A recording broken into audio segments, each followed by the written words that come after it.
Hey everybody, I'm Rope Baby. I started my BDSM journey in 2016, and back then there wasn't really a lot of education or information out there for bottoms specifically, and I became really passionate about sharing as much information as I could within the scene to keep people a little bit safer. I started an online webzine. I also had a YouTube channel where I was teaching self-tying with rope bondage, and I had a Tumblr where I was talking a lot about my experiences in BDSM, particularly DS dynamics and rope bondage. I've been bottoming for years, and in 2019 I spent most of that on tour teaching, co-teaching in the US and Europe. My focus in those educational spaces was the bottoms experience and the bottoms perspective. And so that's what I think I really want to focus on more with this channel, information and resources for bottoms. So I felt particularly called to make this video. I'd been thinking about making it from when I was teaching classes in person, but just recently I felt even more inspired to do it because of a conversation that I had with someone on the Kinky and Melanated Discord server, which is an excellent resource for BIPOC folk who are into BDSM. And the conversation started because they asked for some resources on how to be a better bottom. We were talking about what that means. What does it mean to be a good bottom? When I first started out, I was definitely under the misconception that being a good bottom meant putting up with whatever was going on, not speaking up, not ending the scene early, being flexible and super strong and whatever. That's not true, though. Those things don't necessarily make a good bottom. So yeah, that was something that I immediately was like, oh my gosh, let's talk about this. And so we did. And one of the things that they mentioned, which I thought was a really excellent point, was how do you prepare your body for being in rope bondage?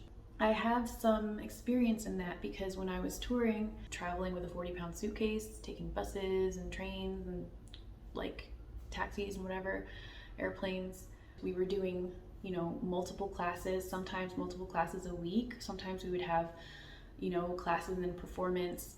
And so I was often in rope as well as being pretty physically strained a lot of the time. And not only that, but I also had some issues being in a TK, which people who are rope bottoms for suspension know it's a pretty common tie. And so we ended up finding a TK that worked for me. I never sustained an injury that whole time, and part of that was the skill of the rigger that I was tying with, and another part of that was the strengthening exercises that I was doing that constantly kept my body in a condition that I was able to sustain being under tension like that for so long. Okay, so how to prepare your body for rope bondage.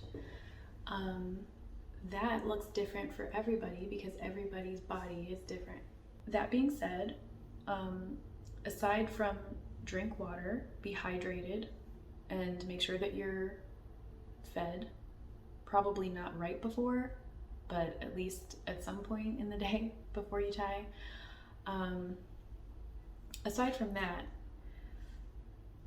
it's highly dependent on your own personal capabilities. We all have different strengths, we all have different weaknesses, and we all have different pre-existing conditions. Some people may not be able to handle chest compression. Some people may not be able to be in a TK. Some people may not be able to do inversions, and that's totally fine. There isn't really a one-size-fits-all for preparing your body for rope bondage, but in a lot of rope bondage suspensions, you'll probably end up with some kind of arm binder, and this is not the case for everyone. So if you never do arm binders, then this might not be super useful. but a lot of rope bondage suspensions are based, they start off with a TK or strappado. And TKs and strappados, arm binders, are very risky because of the potential for nerve damage. These exercises will help build muscle and maintain the muscle around your nerves to help protect them. There are, of course, tons of exercises and flexibility training that you can do if you want to do a back bend, or you want to be better at breath compression, or if you want to be stronger in some area. There's definitely exercises and stuff that you can do. But this is really specifically for helping to protect your nerves. So that's what we're doing today. Another point that was mentioned in that conversation that I had, if you have, chronic back pain or neck pain or something like that, how can you prepare your body for rope? And that's a challenging one, because especially if it's tension, stress related, honestly, probably a spa day beforehand, really some relaxation techniques. And it can be a nice bonding thing too for your top or rigger to just give you a little massage first. So definitely practice self-care before and after.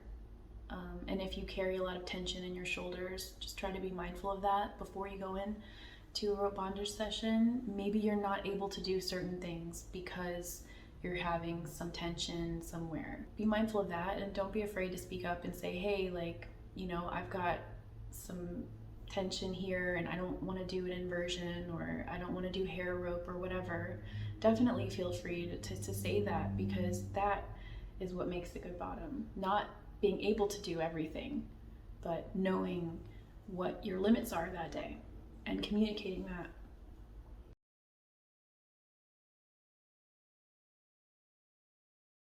Okay, so the first exercise are windmills, which you're probably super familiar with. I normally do 15 in one direction and then 15 in another direction, but if you want, you can start with like 10 in one direction and 10 in the other and see how that feels, or less or more, depends on you. So you can do tight ones or big ones, it all depends, but basically we want to get that motion, that range of motion. So windmills.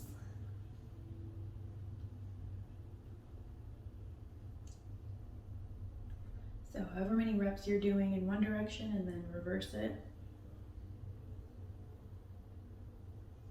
So you can do really big ones, or you can do really small ones. And that's just really going to help with your whole range of motion here.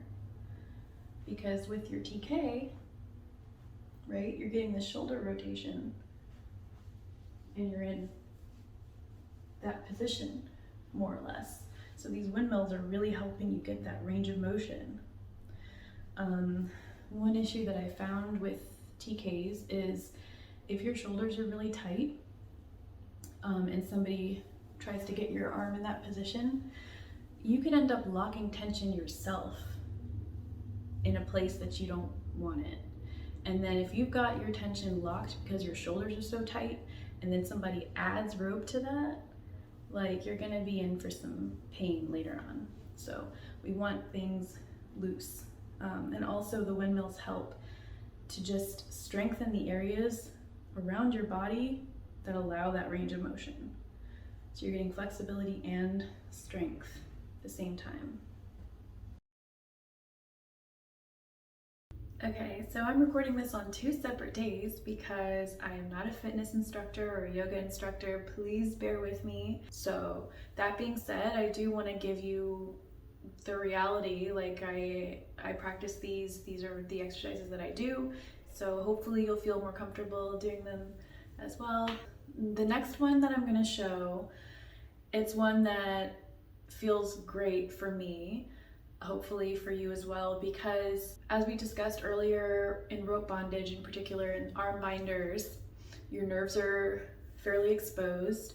This next move feels really great for stretching the muscles that allow movement with the nerves. You might have heard of like a trapped nerve or impingement on the nerve, where the nerve gets shoved out of place and kind of like trapped somewhere. And what helps prevent that from happening, I'm not saying that this happens often in rope bondage, it happens in a lot of different situations, but what helps prevent those kinds of situations from happening is drinking a lot of water, making sure your body's hydrated, and also doing mobility exercises that loosen up your muscles all around your nerves so that you're not at risk of trapping them. So these feel great. You'll feel it like in your fingertips, and you'll feel your nerves as well as your muscles, and everything will be all nice and stretched. So here we go. You're gonna be bringing your arms up over your head. And then I like to think of my hands kind of like divers.